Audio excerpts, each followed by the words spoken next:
Oh, big tech whiplash today on Capitol Hill. The CEOs of the social media giants, Facebook and Twitter, got a grilling from lawmakers on a variety of topics. Censorship was one, mass tracking was another, and we'll get to all of this with Susan Lee, who covers many of these tech companies for us here at Fox Business. And Kyle Daly joins us today as well. Kyle, the tech editor at Axios. Susan, you want to lead us off on this idea that Senator Graham is getting at there, which is one of the key questions. Essentially, hey, what exactly do you companies do? What business are you in, right? I think if you're Jack Dorsey and Mark Zuckerberg sitting there today, it's kind of a replay of what you saw and heard 3 weeks ago. Post-election, same thing. We're still talking about regulation, misinformation, and censorship. And from the GOP side, they're complaining about political bias against conservative voices. But then you heard on the other side, on the Democratic side, they don't think that these handcuffs go far enough. So it was really a no-win situation for both of these CEOs. But when it comes to actual regulation and changes, the Section 230 of the Communications Decency Act, I think the stock price and the fact that you haven't seen that much movement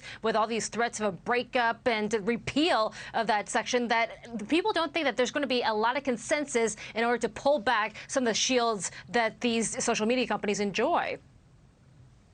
Yeah, you're right. We've been at this for a while, to your point. And Kyle, before you weigh in on this, let me go to one more exchange from today. Senator Ted Cruz of Texas, pretty good lawyer in a former life, went at Jack Dorsey on this idea again, because this would be what the regulation, I think, would be based on long term if the companies are considered platforms or just publishers. Here's Senator Cruz.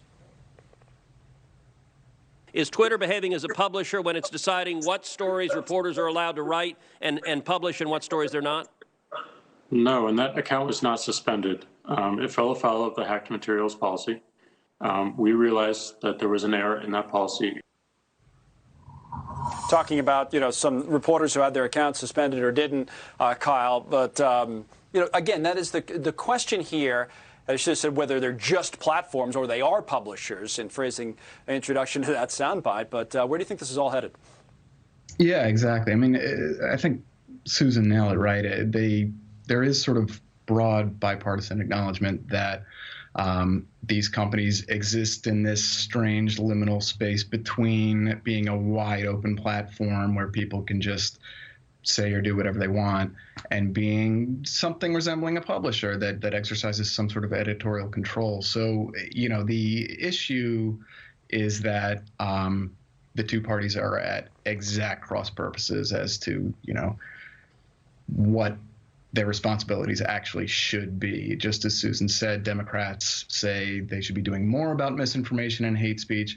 Republicans say that, they should exercise less of this editorial control, that they shouldn't see themselves as the arbiters of speech, of what people and third-party publishers are allowed to say. So it's really kind of hard to realistically see a path forward for any sort of large-scale amendment or changes, or certainly repeal of Section 230 on a bipartisan basis. Right. One little new wrinkle, I think, introduced today, guys, by Senator Josh Hawley is this idea of whether they have a tool, especially Facebook, and this exchange you're about to hear is with Mark Zuckerberg. They're really keeping a close eye on all of us. Here it is, Senator Hawley.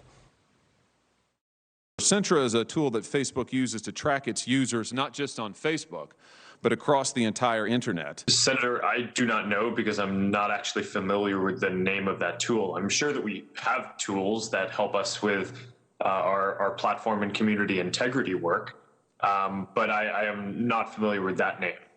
Do you have a tool that does exactly what I've described and that you can see here over my shoulder? Or are you saying that that doesn't exist? Senator, I'm saying that I'm not familiar with it.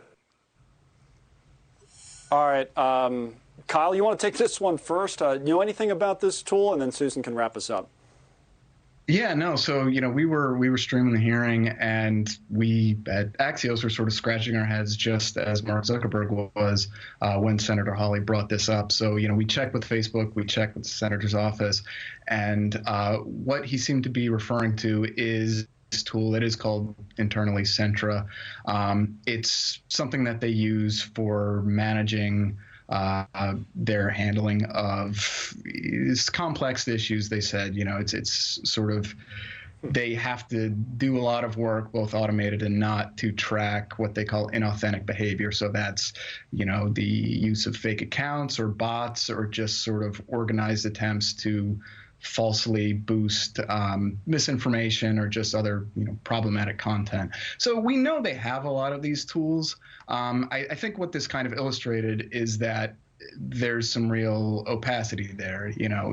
Seemingly, if Mark Zuckerberg is telling the truth, he didn't even know about this particular tool. So, he himself has said, look, we'd be willing to talk with you in Washington about legislation to require more transparency on our part. Right. I think there's pretty clearly a bipartisan appetite for that. There is, but I would think there's also a big-time, Susan, appetite for conservatives to keep going at these companies. I mean, we've seen not that just as a conservatives. kind of theme here, right? Yeah, we know Biden has said that he's not a fan of Facebook, but especially on the conservative right? side over some of these issues, right? Yeah, I think in a bipartisan way, we'll be having more of these hearings in the future, and this is not the end, despite the fact, even if a Democrat goes into the White House, this is only the beginning, and it will continue. Fair point. I think, Amy Klobuchar brought up some of that, too, today, which might get us into antitrust. I don't know if we'll ever get there fully, but you're right. Susan, thank you. Stepping on each other over that silly delay. I'm sorry about that. And Kyle, thank you. Good to have you on as well.